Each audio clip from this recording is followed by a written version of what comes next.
Hoje é dia de falar sobre folclore. Sim, hoje não é exatamente o dia do folclore, foi há 2 dias atrás, dia 22, e a gente vai bater um papo hoje com o Daniel Reis. Ele que é antropólogo, pesquisador na área do folclore também.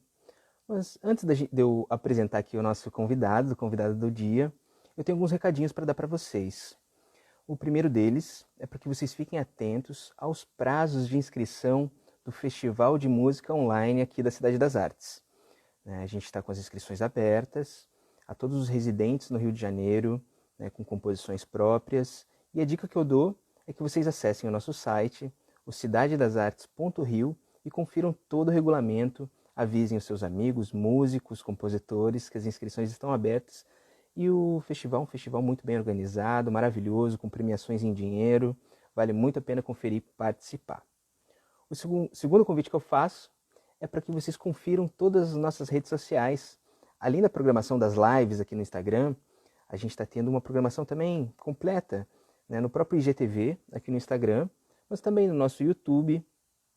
A sugestão que eu faço é que vocês nos sigam no YouTube, cliquem no sininho para receberem as notificações, e também no Facebook.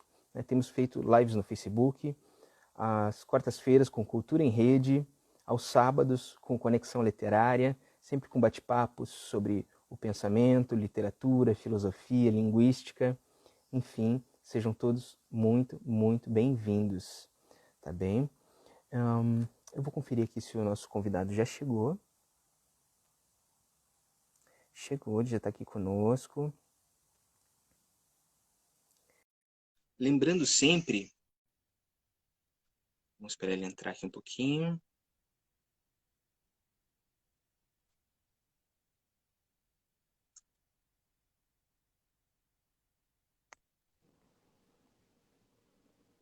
Olá, boa noite. Olá, meu querido. Boa noite, tudo bem? Boa noite Tudo a bem? todos que também Boa estão aí se noite a todos. conectando, conversando um pouco com a gente. Tá me Me vendo, ouvem bem? Daniel? Tudo? Estou te Sim, ouvindo sim, bem, talvez um pouco picotado, não tenho certeza, mas a gente também vai ajeitando aqui ao longo. Você está me ouvindo bem? sim, estou ouvindo legal. Maravilha. Assim, eu gostaria de fazer um lembrete a todos que estão participando aqui da live, né? Como eu sempre digo, a live é viva, portanto é importante que vocês participem, perguntem, interajam entre si também, porque é um espaço de interação, então vocês podem também fazer esse tipo de movimento, tá bem? É sempre muito bem-vindo. Primeiramente, eu gostaria de te agradecer, Daniel, por ter aceito o nosso convite e estar participando aqui conosco. Muito obrigado. Imagina, eu que agradeço aí a possibilidade de trocar uma ideia com vocês e com o público também que está aí assistindo a gente. Perfeito, maravilha. E assim, antes da gente aprofundar em algumas questões, também trazer algumas dúvidas dos cidadãos das artes que estão aqui conosco, a gente está trazendo hoje um debate sobre folclore, um bate-papo sobre folclore, e seria interessante que a gente conceituasse, sobre qual, qual é o conceito de folclore que a gente vai abordar aqui hoje, o que a gente entende por folclore, né, na tua visão, e no bate-papo de hoje aqui, o que você vai trazer aqui para a gente hoje? Bom, a, a parte do conceito é sempre. A gente pode pensar o seguinte, né? Normalmente a gente tem um senso comum quando a gente pensa em folclore, de associar a questão dos mitos, das lendas, né? É frequente a memória, né, a referência a Irmãos Grimm, né? Essa período, né, da literatura oral, essas questões todas, né? Uhum. E o que eu queria chamar a atenção, né, para a nossa conversa é talvez de um outro segmento, né, dentro desse campo, que se estrutura sobretudo a partir de meados ali do século passado, século XX, sobretudo a partir da década, não da década de 30, mas principalmente a partir da década de 40, onde você começa a ter um investimento, assim, digamos assim, um pouco mais sistematizado, né, em torno desse campo do folclore, né, enquanto um campo de estudos, né. Uhum. Acho que a gente pode começar, quer dizer, aí você falando do conceito, quer dizer, aí tem vários conceitos, né, então isso que é interessante, tem inclusive de um desses personagens, assim, dentro dessa história do folclore brasileiro, que é o Rossini, que ele vai historicizando, assim, os vários conceitos de folclore, até eles chegarem numa proposta de um conceito, né, que depois eu vou comentar aqui, que é da Carta Brasileira de Folclore, o que seria, como é que se trabalharia, né, essa Uhum. ideia enquanto saber popular, né. Mas eu acho que é interessante a gente frisar um pouco isso, né, quer dizer, a gente tem por um lado, né, um contexto mais amplo para a gente pensar, que vem, né,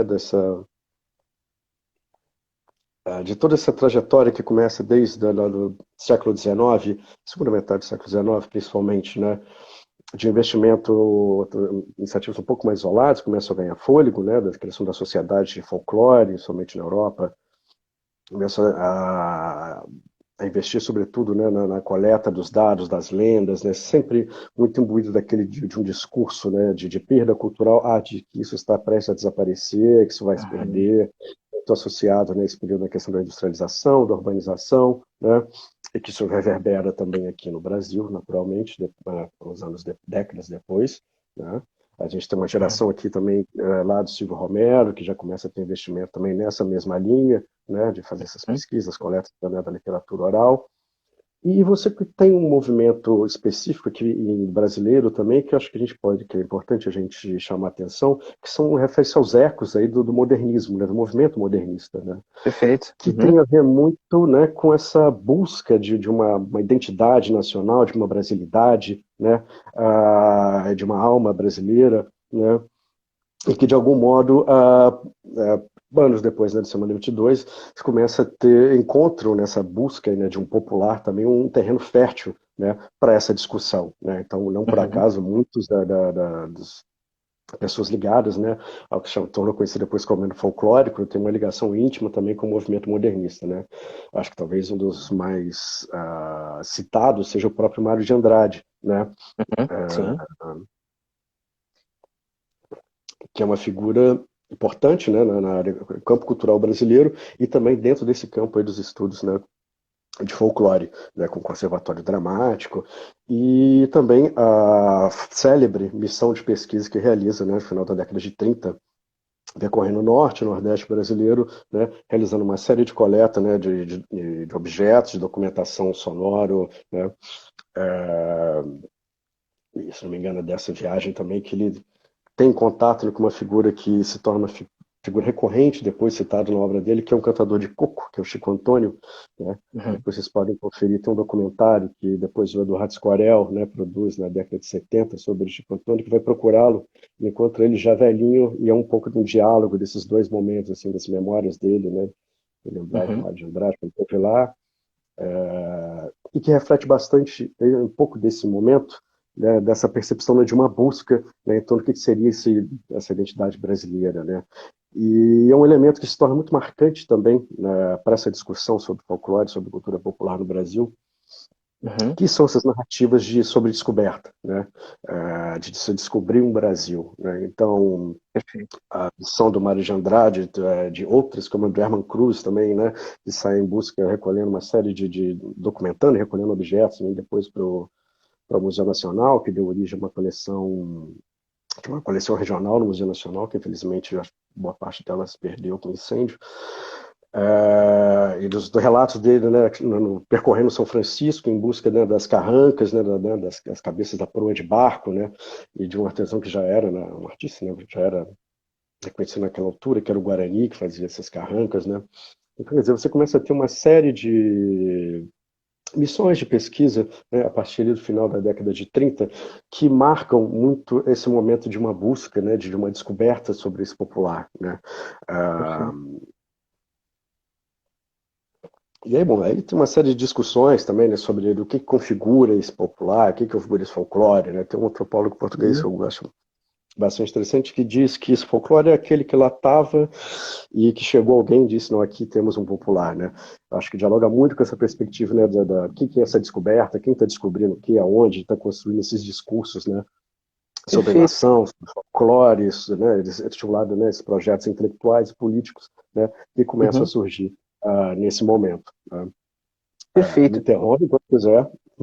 Sim, maravilha, Diga. sim. Me corrija se eu estiver errado, mas pelo que você está colocando aqui conosco, o entendimento de folclore tem a ver com uma cultura popular e também existe assim a história dessa documentação, né? Existe a sistematização, né? Essa descoberta constante, talvez numa tentativa de capturar esse objeto que na verdade é um objeto dinâmico, né? Que também eu acredito que seja bem desafiador, Porque quando você sistematiza a cultura, no fundo essa cultura também está se transformando, né?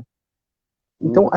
até que ponto você enxerga nesses movimentos, né, em diferentes fases, naturalmente, é, pré, por exemplo, globalização, ou depois no mundo mais contemporâneo, mais globalizado, em que você tem assim a classificação da informação de uma maneira muito mais dinâmica.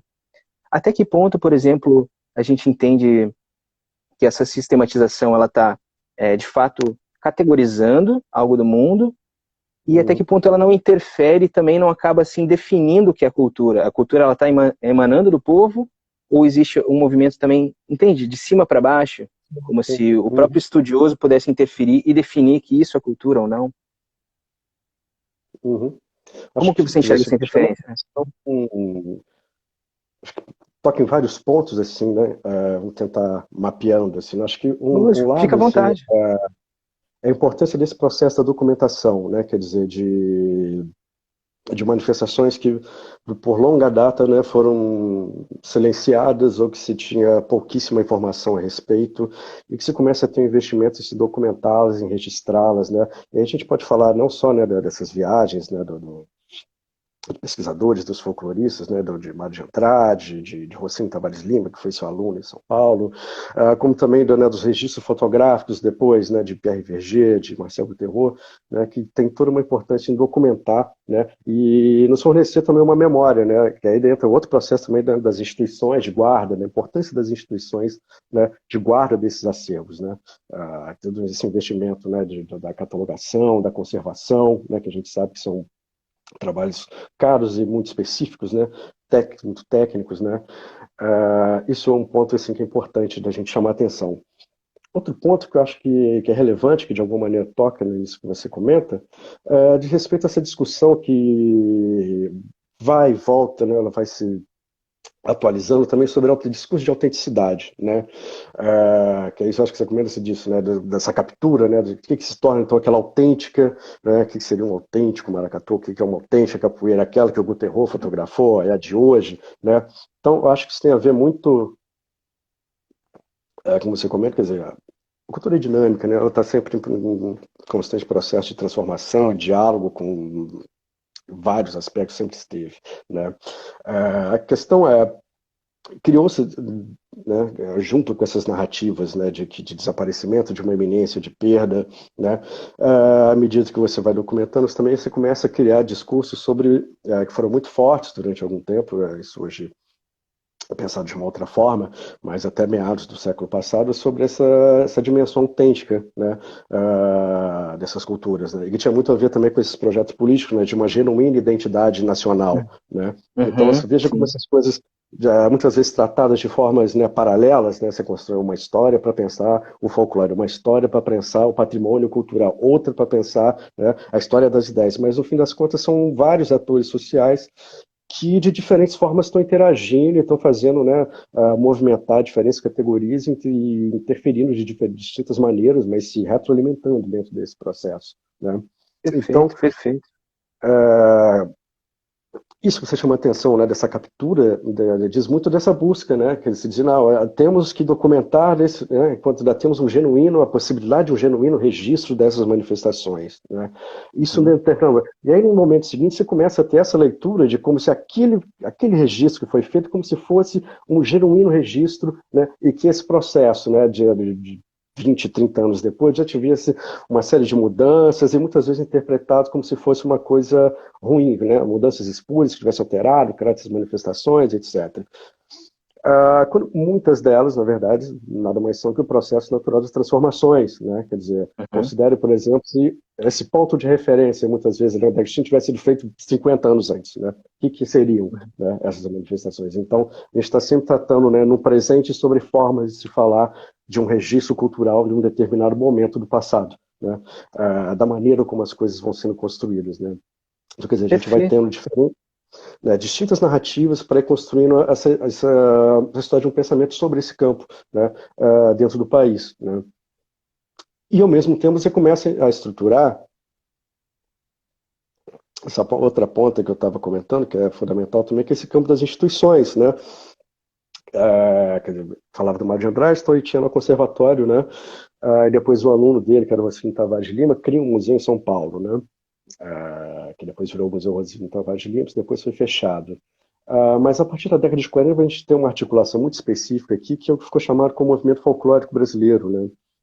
A gente tem uma obra que é de referência, que é do Luiz Adolfo Vilhena, que é um livro, acho que está esgotado, mas tem PDF, roda aí pela internet, Uhum. que faz uma síntese do que foi, né, essa organização desse movimento todo, né, que dialoga muito com o contexto ali do pós-guerra, dos países signatários, né, da recém-criada da Unesco, né, sugerem que se criassem organismos voltados, né, à documentação e à salvaguarda dessas manifestações culturais, dialogando muito com isso que a gente estava comentando também nesses discursos da possibilidade de perda, né, e essas questões.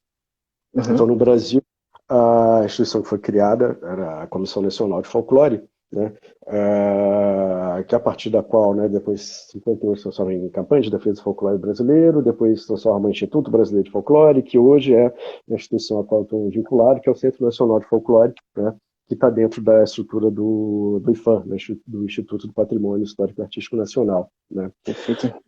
Então, qual era o processo? Né? Começa, né, dentro desse processo, a partir da década de 40, todo um trabalho, né, mais sistemático desse processo que a gente vinha comentando, dessas viagens de descoberta, da procura de uma identidade nacional, né, a partir, né, seja dessa articulação central, né, no Rio, na época capital, né, da Comissão Nacional, seja pelas comissões estaduais, que ele vai estimulando a criação dessas comissões pelo país todo. Né? Então, em pouco tempo,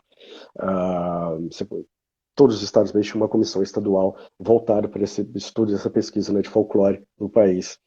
Uhum. Então, havia alguns pilares assim, muito específicos de estratégia, né, de atuação, dessas questões. Né? Perfeito. Que eram a realização de estudos e pesquisas e coletas, né? Uhum. Isso se reflete depois na Revista Brasileira de Folclore, que é um dos principais veículos de escoar essa produção, de fazer circular todas essas informações, desses estudos, né, que foram realizados. Né. A realização, né, dos congressos, né, que era uma maneira também de colocar, tornar esse campo visível, aí tem toda uma questão, né, de um debate, um diálogo, né, dentro do campo das ciências sociais no Brasil. Né, Uhum. que se organiza a partir da década de 40, né, lembremos, né, que é um período aí que a gente está começando a organizar aqui, né, as universidades, então é muito conhecido o debate, né, com Florestan Fernandes, ali, com a sociologia paulista, né, e as críticas sobre a cientificidade do método, né, de pesquisa dos folcloristas, né, porque aí tem outro lado, que era toda uma preocupação e uma busca, né, de consolidar o folclore enquanto um campo de saber científico acadêmico, né. Uhum. Então você tem uma corrente, né, defendendo, né, essa perspectiva e um outro lado também questionando, dizendo que não se justificava, né, você ter uma disciplina específica, né, enquanto um campo de conhecimento. Folclore, Perfeito. Uhum. considerando, né, e aí tem uma série de questões e polêmicas, tem uma literatura aí sobre isso, né, colocando a foto de uma cientificidade do método, que era feito tudo de uma maneira contaminada, no sentido muito passional, né, da maneira de ir a campo, né, dessa relação política, né, e afetiva em relação ao campo de estudo, né, e que aí sobre isso, curiosamente também, embora é considerado que, né, no fim das contas, a gente não tem essa consolidação do folclore como campo de pesquisa, mas, Uhum. curiosamente, quando a gente começa a olhar o desenvolvimento, né, das comissões estaduais e, mais à frente, um pouquinho, né, o surgimento dos departamentos de antropologia e ciências sociais pelo interior do Brasil, Uhum. eram basicamente as mesmas pessoas, né, que estavam à frente das comissões de estaduais de folclore e também criando os departamentos. Né. Então, isso é interessante para a gente ver muito dessa porosidade, né, da circulação das pessoas dentro de distintos campos, né, de diferentes instituições, né, como muitas vezes uma história oficial, né, também do campo científico brasileiro priorizou um determinado enfoque, né, muito nesse caso, né, que vem desse debate com a sociologia paulista, que o folclore teria ficado completamente fora. Né. Fica, Perfeito. mas ele entra por um outro caminho, né, de certa Uhum. forma. Sim. Assim, você colocou aqui alguns pontos, assim, são diversas informações, Uhum. diversos tópicos que você levanta aqui. Naturalmente, que assim, você colocar Se estiver um falando muito método. rápido, Diga. Um método científico, por exemplo, Uhum. nas ciências sociais já é um desafio por si só, né? Pela subjetividade do objeto, né? A tentativa de se colocar a construção do objeto científico, né? Dentro das ciências sociais já é um desafio, né? Desde sempre, na sociologia, nas ciências políticas, nas ciências sociais de qualquer modo. E dentro desses desafios, por exemplo, eu vi que você enumerou aqui diversas instituições e Uhum. acredito que, se não a totalidade delas, a maioria, elas são instituições vinculadas, assim, por exemplo, a um governo estadual, governos municipais ou federais. Até Uhum. que ponto você acredita que, por exemplo, essa leitura, ela pode, isso pode contribuir ou, quem sabe, até mesmo prejudicar na leitura, por exemplo, por interesses políticos, determinados objetos podem ser escolhidos a outros, ou você entende até que ponto a política, quem sabe, possa interferir, né, nesse estudo folclórico, visto que a gente está lidando com um objeto que vem antes da política, na verdade, né? Ele vem dessa interação, né, é, Eu acho voluntária que e uhum, Uhum. Não, acho que a questão dessa arbitrariedade das escolhas, acho que ela depende da esfera, né? Quer dizer, no meio privado ela vai acontecer também da mesma forma, ah, organizações, enfim, vai ter sempre um determinado conjunto de atores sociais exercendo determinadas escolhas, com determinado propósito, com determinado discurso sobre alguém ou alguma coisa, né? Então, acho que isso é meio inevitável. O que é interessante de observar quer dizer, que surge junto com essa proposta toda a criação, né, de museus dedicados ao tema, né, e que a partir daí que a gente começa a ter uma série de museus também volta de folclore, né, no país, e aí, como você está comentando, eles têm vinculações diversas, né, quer dizer, você tem, por exemplo, o Museu Theo Brandão, em Alagoas, que surge vinculado à Universidade Federal de Alagoas. Né? Enfim, Theo Brandão é uma dessas figuras que eu comentava, né, que estava ligado à Comissão Alagoana de Folclore, que tem uma história interessantíssima. Ele era um médico de formação e, enfim, ele sempre foi muito interessado nessa pesquisa folclore. Ele abandona depois o departamento, né, de medicina, vai para o departamento de antropologia para trabalhar com esse campo. Organiza um acervo incrível, fantástico, né? A partir do trabalho de pesquisa dele, que depois, quando ele está prestes a apresentar, dão origem ao museu, né? Vinculado à estrutura da Universidade Federal. Aí você tem outras possibilidades, por exemplo, o Museu que eu comentava do Rossini, em São Paulo, né? Que é um museu que surge como um pequeno núcleo de pesquisa do Rossini com seus alunos. Agora não me lembro se tinha até coisa que depois ele traz do Conservatório de Mário de Andrade ou não, não tenho dúvida, mas que toma uma outra proporção em 54, nas celebrações do quarto centenário da cidade de São Paulo, né?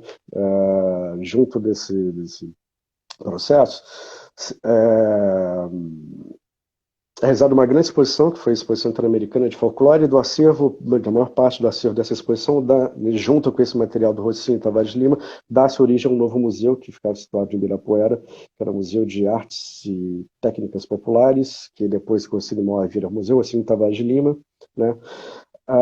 Que em um determinado momento ele é fechado, uma série de questões ali da administração entre a Comissão Paulista de Folclore, né, e a Prefeitura de São Paulo. Havia um acordo, né, sobre gestão da questão do uso do espaço e da gestão do acervo. Mas enfim, aí eles perdem, o Rossini falece, perde essa figura, né, de um capital político ali importante também nesse processo de negociações. O museu acaba depois por ser fechado, né, passa por um longo processo de discussão sobre quem era o proprietário do acervo, né, judicial, inclusive se era a prefeitura, se era a Comissão Paulista de Folclore, se era a escola de folclore que o Rossini tinha criado, que funcionava dentro do museu, até que finalmente sai uma decisão em prol da prefeitura e uma proposta de criação de uma nova instituição que seria o Pavilhão das Culturas Brasileiras, né? uhum, Que aí já é um outro tipo de debate que ela nos provoca também, que é dessas possibilidades de leituras mais contemporâneas desses acervos e dessas instituições, né? perfeito.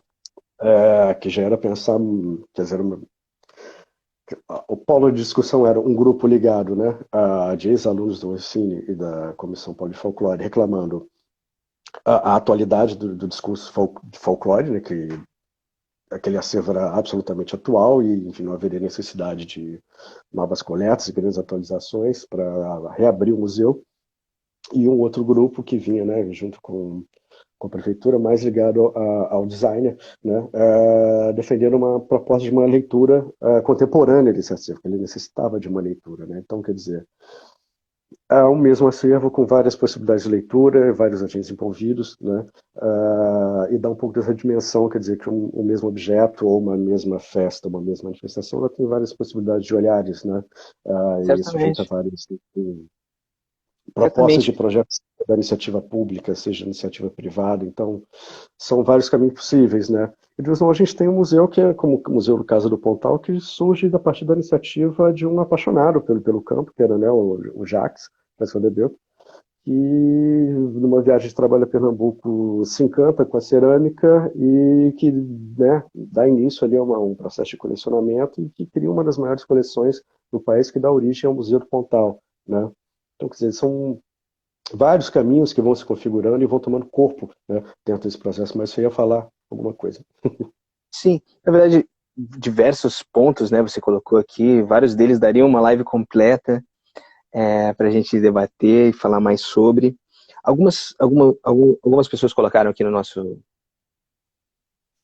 live aqui, fizeram algumas Uhum. colocações, que inclusive dialogam com essa questão da contemporaneidade dos museus, né? Por exemplo, dentro de um papel que ele tem de preservação, naturalmente, mas, sobretudo, uma preservação que deve ser comunicativa, né? Ela vai comunicar a academia, pesquisadores, vai servir como objeto de estudo, né?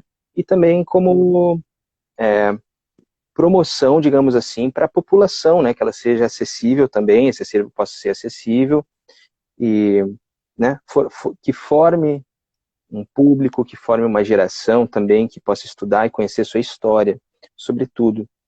E dentro, fazendo um link ali, juntando mais ou menos algumas perguntas que fizeram aqui, que tem a ver com, eu tento resumir algo como assim, como que a gente poderia é, se envolver ou estudar ou preservar tradições populares, no sentido mais tradicional, mais de preservação, em um mundo que é tecnológico, contemporâneo, sem que a gente agrida aquela cultura. Qual seria o ponto, né, da gente... Existe um ponto que a gente vai reconstruir o museu ou vai reconstruir uma cultura em que a gente vai despersonalizar ela, ou, sabe, como que a gente lida, quais seriam esses limites? Se você puder ajudar a gente a pensar essa questão. Quer dizer, isso toca também várias questões, né? Acho que começando pelos museus, eu acho que é importante a gente mencionar os próprios questionamentos, né, sobre a instituição que começam ali na década de 60, principalmente, que o museu está sempre nesse processo de ter que se reinventar, né? Eu acho que esse movimento ali que vem com esse movimento chamada nova museologia, né, de repensar, né, com a categoria dos ecomuseus, os museus comunitários, né, começa a colocar o museu a necessidade de se colocar de outras formas, né, para além daquele modelo canônico, né, do traz objeto, conserva e coloca ali na parede, né, coloca outros desafios para essas instituições, né. Isso somado, né, a questões como, por exemplo, de um mundo, né, decolonial, com diferentes grupos demandando, né, ter suas vozes ouvidas, né, ter um outro tipo de tratamento em relação aos seus acervos, né, a maneira como eles são expostos, as informações que são colocadas sobre eles, né, as questões, né, muitas vezes também de repatriação, colocam o museu num outro lugar, né? E o papel do museu também se reconfigura, né? Então você começa a ter muitas discussões sobre essa dimensão mais ativa do museu, de museus comunitários, de museus que possam, né, estar mais próximos, né, dos grupos, né, que são produtores daqueles acervos que eles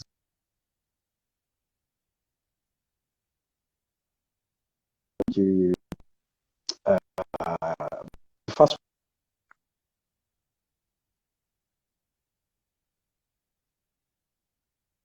museu muda muito, né, o seu papel e a maneira como ele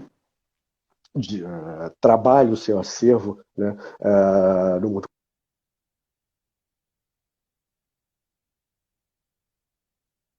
Daniel, para mim travou aqui um pouquinho, não sei se para vocês também, se foi só para mim. Eu vou esperar um pouquinho. Caso ele não volte, eu vou chamar ele novamente. te vendo Dani- normal, voltou? bom, ainda está travado. Eu vou te chamar de novo. Já aconteceu isso outras vezes Beleza, e rapidamente a gente volta. Vou te tirar e te chamo novamente. Vai dar certo. perfeito.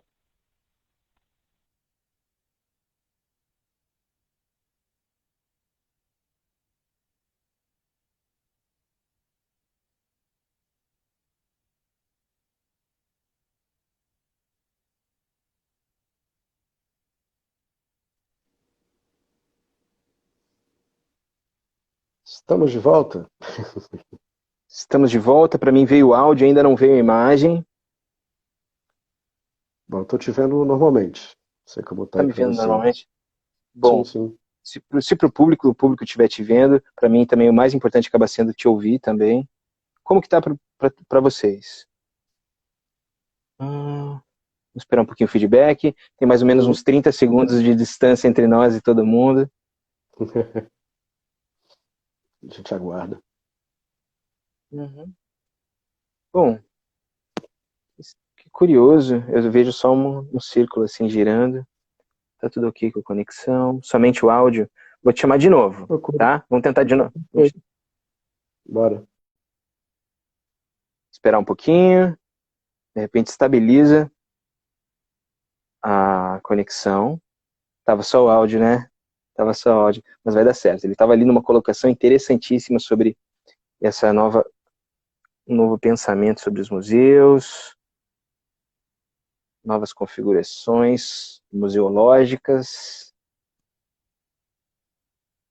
Para mim, novamente, está vindo só. Ah, e veio imagem. Estamos conectados? Então,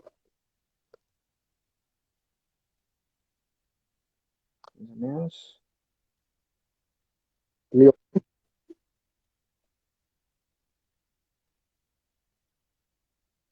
como estamos? Agora eu acho que sim. Estabilizou? Tá comigo? Tá me ouvindo? Sim, estou te ouvindo. Para mim está ok, está normal. Perfeito. Agora, ok, ótimo. Então, perfeito. Estamos conectados novamente. Você estava, Uhum. quando começou a travar, você estava fazendo alguma colocação sobre os museus estarem assim repensando, que eles já não são mais aquele catálogo de objetos colocados na parede, e que hoje em dia se repensa, né, o papel do museu na sociedade e o que ele pode fazer. Hum, Travou novamente.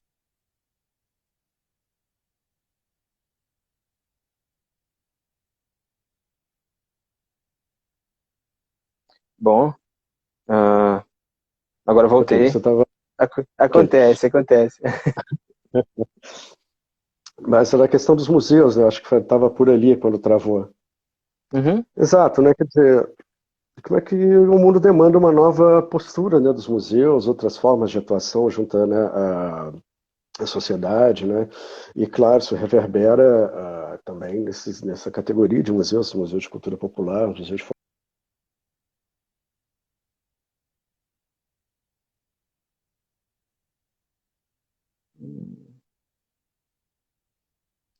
Bom, vamos tentar. Fiquem aqui conosco. Não saiam. Mas é o seguinte, de repente aqui o Daniel, ó, uma sugestão que eu faço, você pode de repente se aproximar do modem, também vou tentar aqui trocar a conexão, ver como é que fica.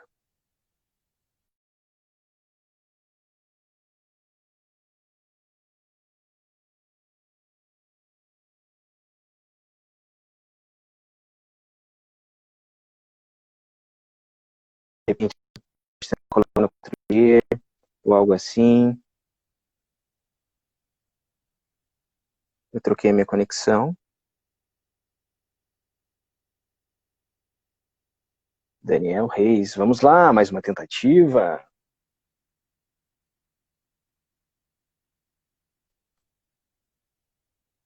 Qual o papel dos museus no mundo contemporâneo? Perguntou. Aparece. Aparece.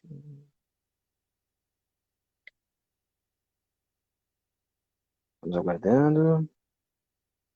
Travou o meu também? Eu estou travado agora, nesse momento? Será?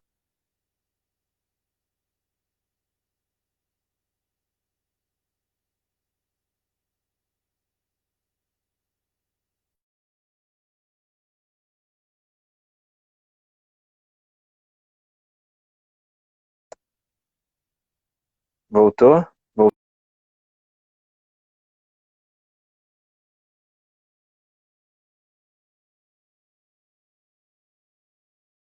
Voltamos, será? Será que deu? Será que estamos conectados? Você que agora vai? Acho que sim, acho que sim. Acontece. Conexão assim mesmo, de vez em quando acontece. Bom, Eu retomemos tava então essa ouvindo. questão da.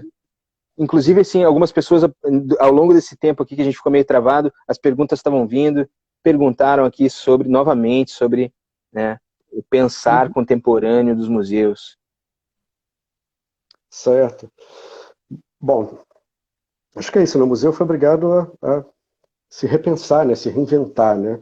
Então, tanto de um lado aquelas instituições, né, consideradas assim, os grandes museus ou os museus no sentido, né, pesado, que às vezes a gente brinca, né, na área, assim, tiveram que se dinamizar, se aproximar, né, da sociedade, repensar as formas de tratar o seu acervo, de repensar suas exposições, né?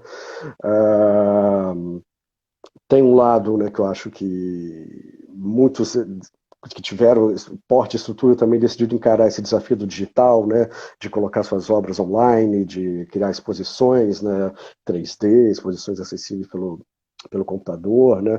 Mas eu acho que o fundamental é essa mudança na base ali, né? De como é que você trata essa questão dos objetos em relação aos grupos, né?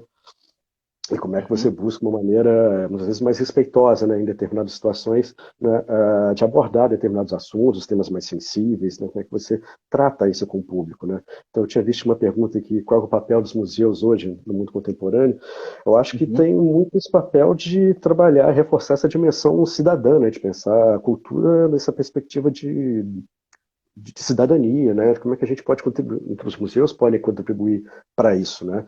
Ah, de dar voz de maneira mais democrática, né, para esses vários grupos que estão ali, né, incorporados nos seus acervos, né, e que muitas vezes não, né, foram silenciados, não foram vistos, né, de que maneira você pode pensar a partir da missão do museu, do seu acervo, dos seus projetos, né, se aproximar, né, do seu entorno, né, propor, fazer ações mais propositivas que não só aquela exposição fria, né, ali cercado às suas paredes. Acho que o museu hoje em dia tem se dinamizado, né, se reinventado para se pensar cada vez mais como um organismo ativo, né, da sociedade. Ao mesmo tempo, a gente tem um processo que é interessantíssimo, né, que é uma apropriação dessa ideia dos museus, às vezes pelos próprios grupos, né.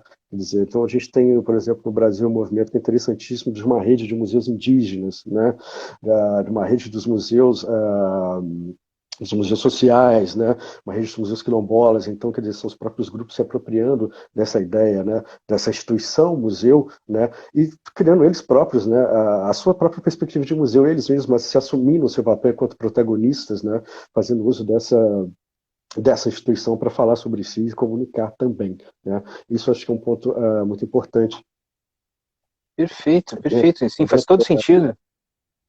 dentro dessa discussão, né? Eu comentava também, acho que antes, né, de ter travado geral, que isso vai de encontro também com o alargamento de uma percepção sobre patrimônio cultural também, né?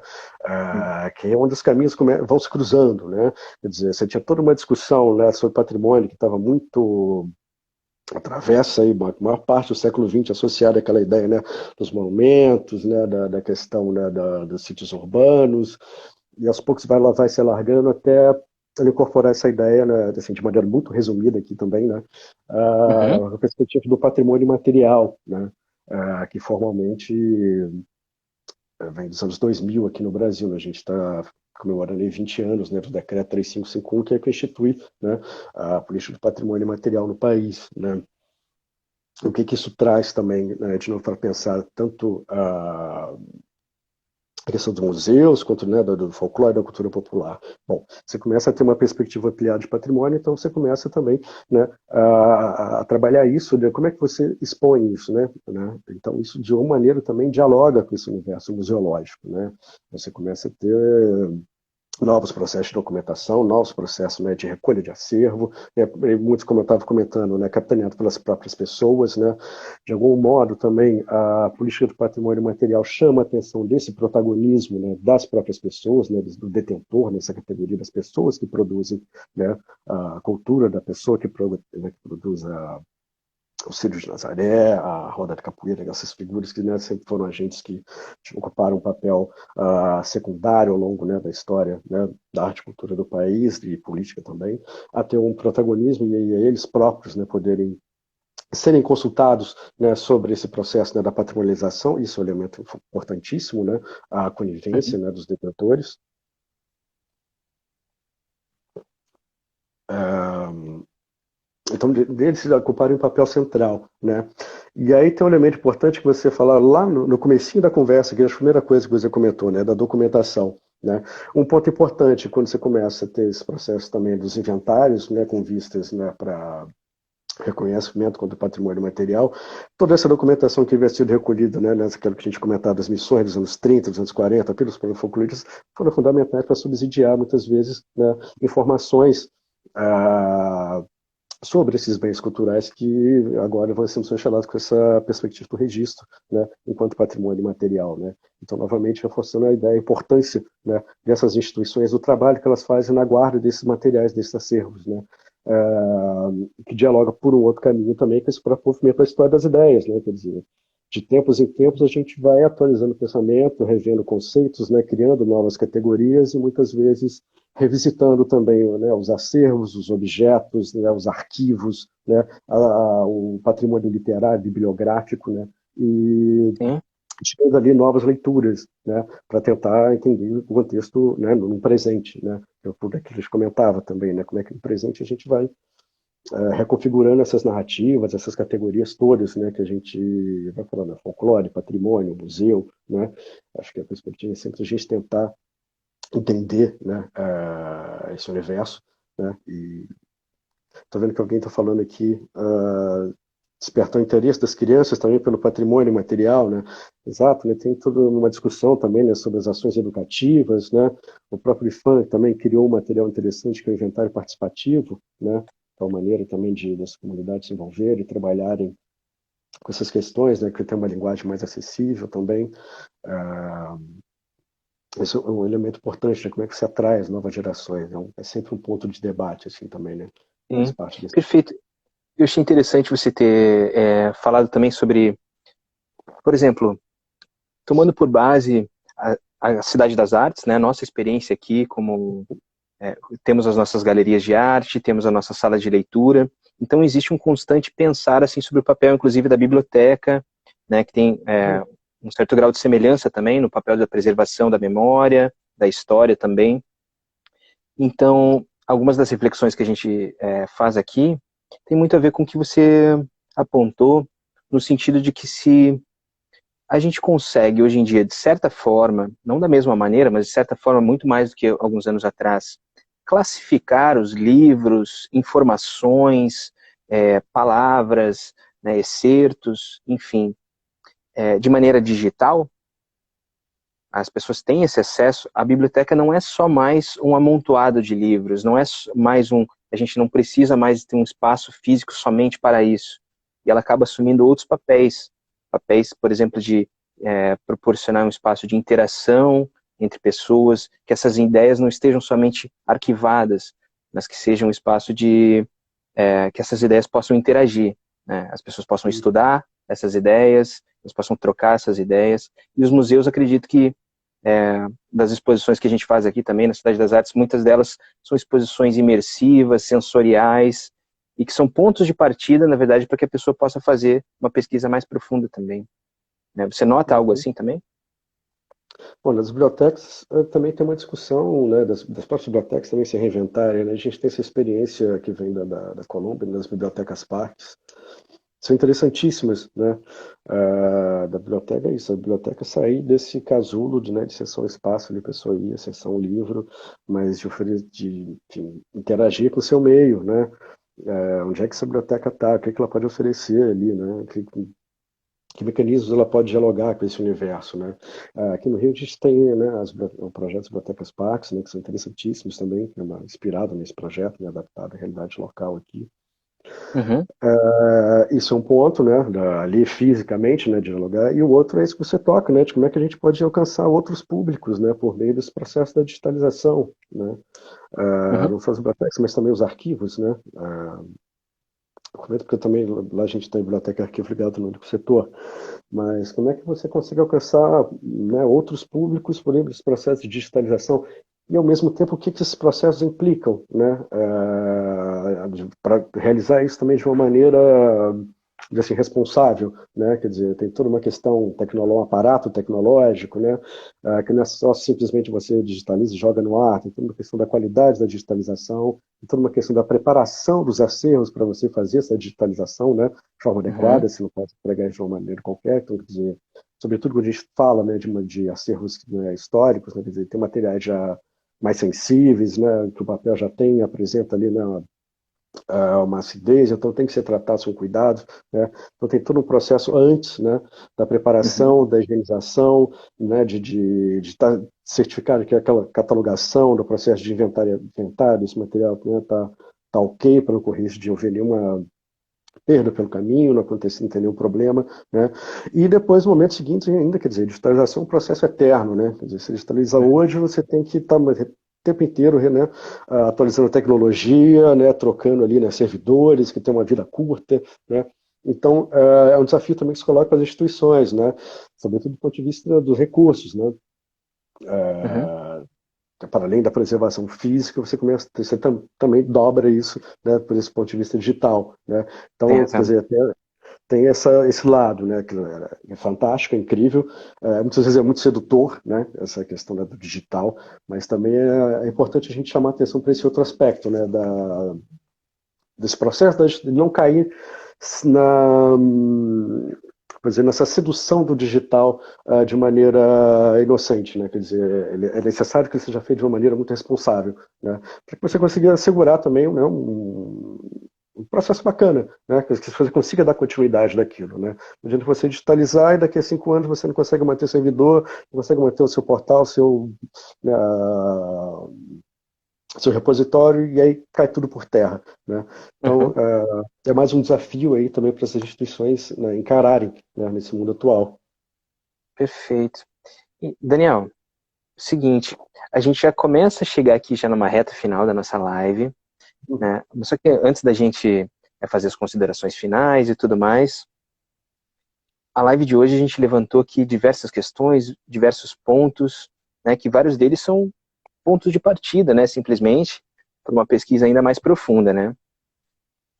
Parte do nosso público, né? São de estudantes, né? Ou estudantes de ensino médio, por exemplo, que estão buscando também novas carreiras, futuros antropólogos, historiadores, Uhum. biblioteconomistas, museólogos, enfim.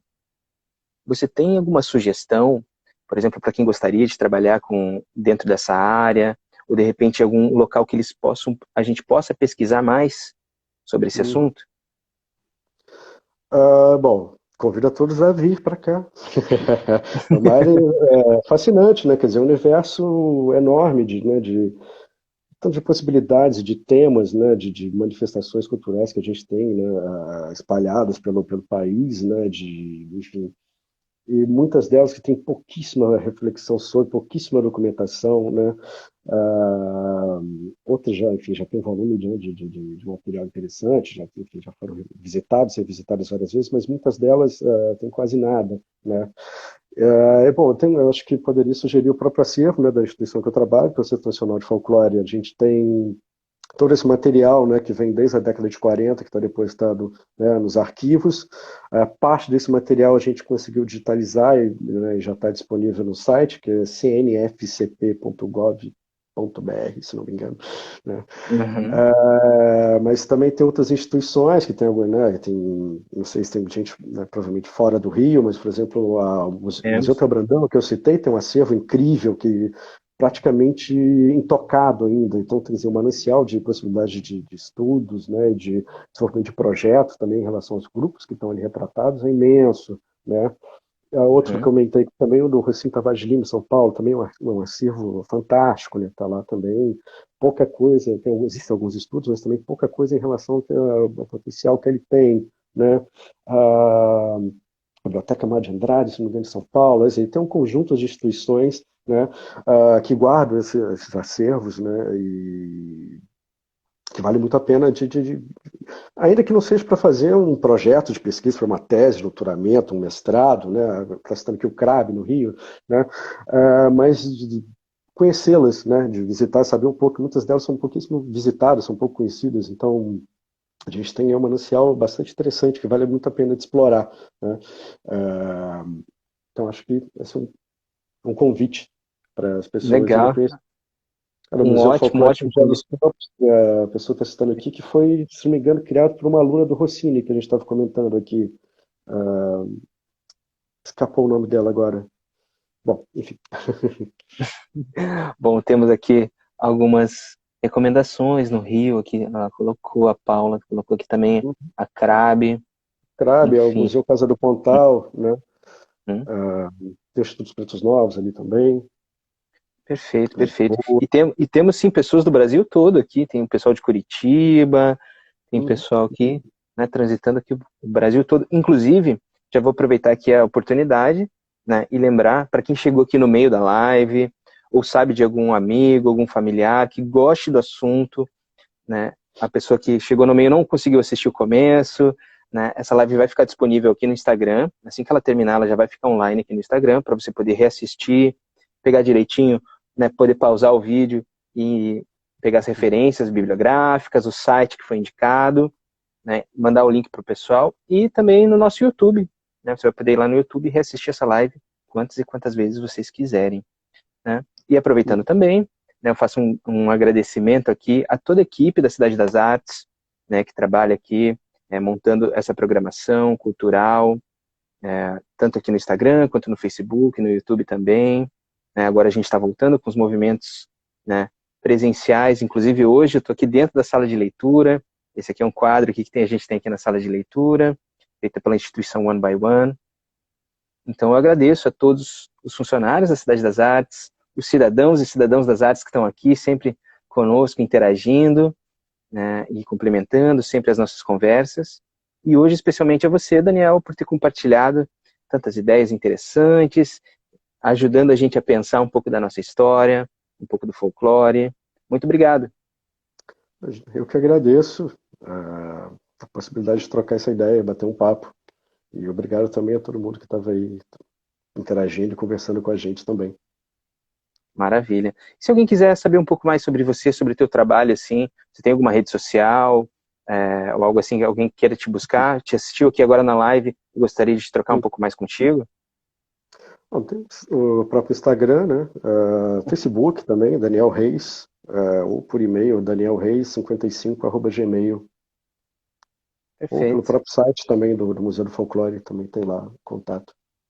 Maravilha. Muito obrigado, Daniel. Grande abraço a todos que acompanharam e até a próxima live. Tchau, Abraço, até a tchau. próxima. Tchau, tchau. Abraço.